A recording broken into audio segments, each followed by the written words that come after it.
এবার আমরা মন্ত্রী এবং নৌকা এবং রাজা এদের সাহায্যে বিপক্ষের রাজাকে কিস্তিমাত করা শিখব। মন্ত্রী এবং নৌকা দুটো শক্তি একসঙ্গে থাকলে কিস্তিমাত করা খুব সোজা। অনেক রকমভাবে কিস্তিমাত করা সম্ভব হয়তো, কিন্তু আমরা একটা খুব সহজ পদ্ধতি শিখব। এইটা মনে রাখলে যখন খেলার সময় খুব অল্প সময় থাকে তখন খুব সহজে তাড়াতাড়ি কিস্তিমাত করা সম্ভব। কীভাবে কিস্তিমাত করে সেটা দেখা যাক। এখানে কালো রাজা একদম বোর্ডের মাঝখানে রয়েছে, কিন্তু সাদা রাজা, নৌকা এবং মন্ত্রী তিনজনই বোর্ডের একদম প্রান্তে রয়েছে। তো এই কিস্তিমাতটা কীভাবে করতে হয় সেটা দেখাচ্ছি। সবার আগে ধরা যাক মন্ত্রীকে এখানে নিয়ে গেলাম। আমরা রাজাকে একটা বাধা তৈরি করে ছোট বাক্সের মধ্যে বন্দি করে ফেলছি, এদিকে আর এদিকে। রাজা কোথাও একটা গেল, রাজা এখানে গেল। এবার আমরা নৌকা দিয়ে কিস্তি দেব। রাজা কোথাও একটা গেল, এবার আমরা নৌকা আর মন্ত্রী দিয়ে কিস্তি দিয়েই যাব। নৌকা আর মন্ত্রী একটা বাধা তৈরি করেছে এরকম।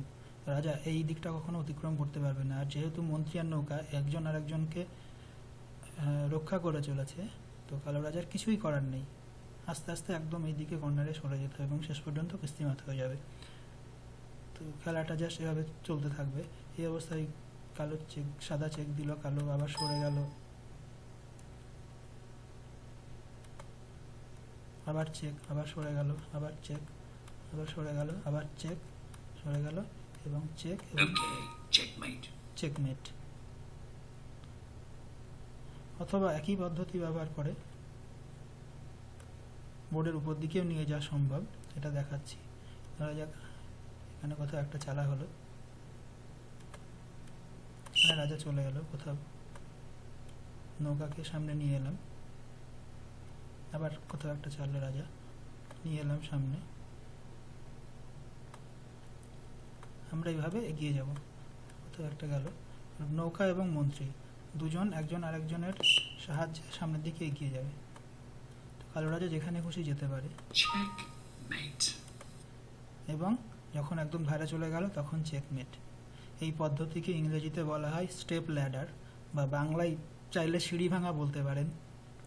এটা খুব সহজ পদ্ধতি, কিন্তু শিখে রাখা বেশ কাজের।